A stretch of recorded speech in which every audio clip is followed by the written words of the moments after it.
तो उस प्रेम का न उन्होंने कैद में रखा, न हम फरार हो पाए। बापूजी ने हमको कोई कैद में नहीं रखा है, लेकिन हम कोई आजाद होना भी नहीं चाहता, है ना। क्योंकि ऐसे ब्रह्म स्वरूप गुरुदेव जी किसको मिलते, जो पग पग पर हमारी रक्षा करे। इसीलिए कहते इतना तो अनुभव करो गुरु हमारे पास, और उसकी सत्ता के बिना कौन चलावे श्वास। आप लापरवाही कर सकते हो उनको याद करने में, आप उनको भूल सकते हो, लेकिन वो आपको कभी नहीं भूलता, चाहे वो देश में हो चाहे विदेश में हो। अमेरिका में एक साधक की अपनी बड़ी सी शॉप दुकान थी। एक दिन हर दिन वो दुकान को लॉक करता, ताला लगाता, शटर गिराता और अपने घर जाता। लेकिन उसका नियम था, रोज गुरु ने जो नाम मंत्र दिया उस मंत्र का जप करना, सत्संग श्रवण करना, थोड़ा ध्यान भजन करना, गुरु जी को प्रणाम करके घर से बाहर निकलता। गुरु जी को प्रणाम करके दुकान से बाहर निकलता। अब वहाँ पर शुक्रवार को दुकान, शनिवार रविवार छुट्टी रहती, दुकानें बंद, और सोमवार को खुलती। अब ये साधक जैसे शटर गिराई, ताला लगा के चाबी घुमाने वाले थे, इसमें इतने फ़ोन आया, क्या हुआ, बात करने लगे, कुछ काम याद आया, बाहर का सामान इधर उधर कोने में रखा साइड में, और चाबी ताले में छोड़ करके चले गए। उनको याद ही नहीं रहा।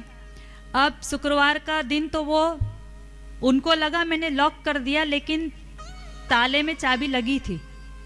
जो चाबी घुमाना था, सोचा चलो बात कर लेता हूँ, ये सामान इधर कुछ काम याद आ गया, बाहर का काम करने लगे और वो घुमाना भूल गए, चले गए घर पर। अब शुक्रवार, शनिवार, रविवार, अब सोमवार के दिन जब उनको दुकान खोलना था तो अपना बैग में चाबी ढूंढी, जहाँ चाबियाँ टांगते वहाँ चाबी ढूंढी, पत्नी से पूछा चाबी, लेकिन चाबी हो तो मिले ना, क्योंकि चाबी कहाँ थी, वो तो वहीं उस दिन छोड़ दी थी उन्होंने, ताले में ही। और बहुत कीमती सामान उनकी दुकानों में, क्योंकि गोडाउन भी नीचे में, दुकान भी ऊपर में। और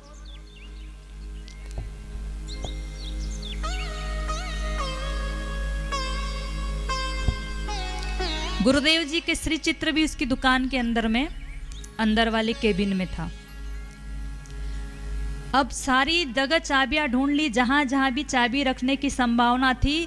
अब मन में एक डर बैठ गया, उसे लगा कहीं ऐसा तो नहीं कि मैंने चाबी लगाई ना हो, ताला लगाया ही नहीं हो, अब क्या हुआ होगा। मन में बड़ी चिंतन चलने लगा, क्योंकि जिस क्षेत्र, जिधर उधर दुकान थी, वहाँ पे दिन दहाड़े कई चोरियां हो चुकी थी। रात की तो बात छोड़ो, दिन में चोरियां हो चुकी थी। दुकान की दुकान खाली, थोड़ी सी देर कोई दुकान के आसपास नहीं दिखे तो चोर लोग ताक के ही बैठते। और ऐसी कई घटनाएं उस क्षेत्र में घट चुकी थी। अब मन तो मानो दिल तो बैठा जा रहा था कि अगर चाबी वहीं रह गई, ताला खुला रह गया, तो अब तो वैसी दुकान मिलनी जैसी खरीदी थी। दुकान खरीदते तो खाली होती ना, बस चार दीवारें बस, और कुछ सामान तो होता नहीं। तो वैसी दुकान मिलेगी जैसे अब मन में एक चिंता, एक डर, एक भय। लेकिन घर से नियम करके निकले, गुरुदेव जी का सुमिरन करके निकले और गए।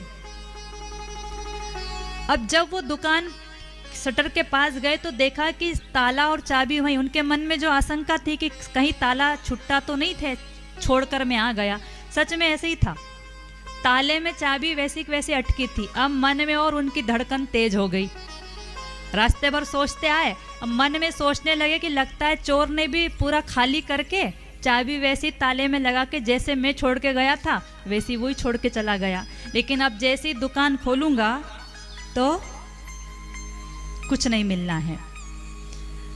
अब जैसे तैसे मन को, दिल को मजबूत करके शटर को खोला तो आश्चर्य का ठिकाना नहीं रहा। जैसे ही शटर खोली तो सारा सामान बराबर था। सोचा गोडाउन में देख के आता हूँ, भाग भाग कर गए गोडाउन में।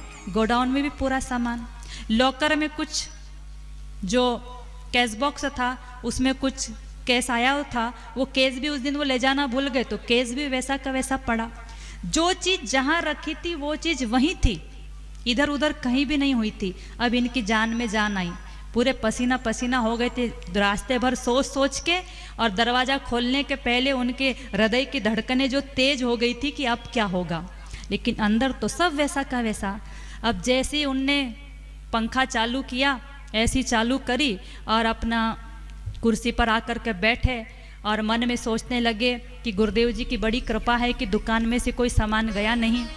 ऐसा गुरुदेव जी को याद करके बैठे ही थे और तुरंत एक व्यक्ति आया और उस व्यक्ति ने आके बोला कि और पटेल साहब क्या हालचाल है। इशारे में ही बोला क्योंकि घबराहट के कारण आवाज़ भी नहीं निकल रही थी। कुछ बोले उसके पहले सामने वाला बोलता है कि 2-3 दिन से आपकी दुकान बंद थी, आपने कोई चौकीदार रखा है क्या? मुझे यहाँ पे एक चौकीदार दिख रहा था सफ़ेद कपड़े में। तो बोले कि नहीं। अच्छा चलो मैं जल्दी में हूँ, मैं जाता हूँ, ऐसा बोल के वो चला गया। इतना बोलकर कि क्या आपने कोई चौकीदार रखा है? 2 दिन से आपकी दुकान के बाहर सफ़ेद कपड़े में कोई हमें दिखता था, हमें लगा आपने चौकीदार रखा होगा। तो उसने सिर हिला के बोला कि नहीं। सामने वाला जल्दी में था, वो चला गया। इतने में फिर दोबारा एक अंग्रेज महिला आई और वो अंग्रेज महिला आके सज्जन को बोलती है कि क्या आपने अपनी दुकान पर, जब मैं रात को वो जिस काम से नौकरी पर जाती थी, वो शाम के समय में वापस आती थी, उसकी दुकान के सामने से वो जाती थी। तो उसने, उस महिला ने बोला कि भाई साहब क्या आपने कोई चौकीदार रखा है? अब इसको हुआ थोड़ा, मन में सोचने लगा कि वो भाई भी ऐसी बोर था। उस समय तो मैंने ध्यान नहीं दिया क्योंकि मैं इसी चिंता में था कि चलो घबराहट अंदर चालू ही थी। अब इसकी बात पर इसका ध्यान गया तो बोला आप क्या बोल रहे हो बहन जी? बोले भाई साहब मैं ये पूछ रही हूँ कि क्या आपने कोई इंडियन साधु जैसे दिखते हैं, हिंदुस्तान के जो साधु दिखते हैं, ऐसा कोई आपने चौकीदार रखा है जिसके सफ़ेद दाढ़ी हो, सफ़ेद बाल हो, सफ़ेद कपड़े पहने हो, दिखने में बड़े ओजस्वी तेजस्वी, बड़े सुंदर? वो 2 दिन से मैं यहाँ गई तो मैं उनको देखती थी बराबर। मुझे लगा शायद आपने रात के लिए किसी को रखा होगा। अब इसे लगा कि सफ़ेद दाढ़ी, सफ़ेद कपड़े, ऐसे तो मेरे गुरुदेव जी हैं। बोले बहन जी आप रुको, यहीं रुको, मैं अंदर से आता हूँ। उसके अंदर वाले कमरे में बापूजी का श्री चित्र था, बापूजी की तस्वीर।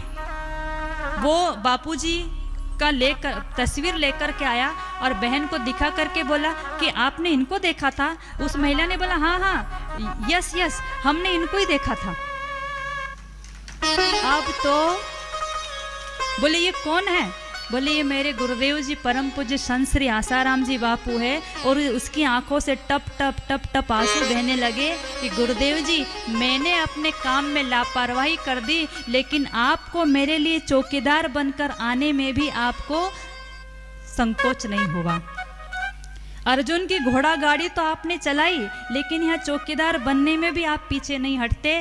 गुरुदेव जी मुझे क्षमा कर दो, मेरे से बहुत बड़ी गलती हो गई, लेकिन दोबारा मैं ऐसी असावधानी कभी भी नहीं करूँगा कि मेरे कारण मेरे गुरु को कष्ट पहुँचे।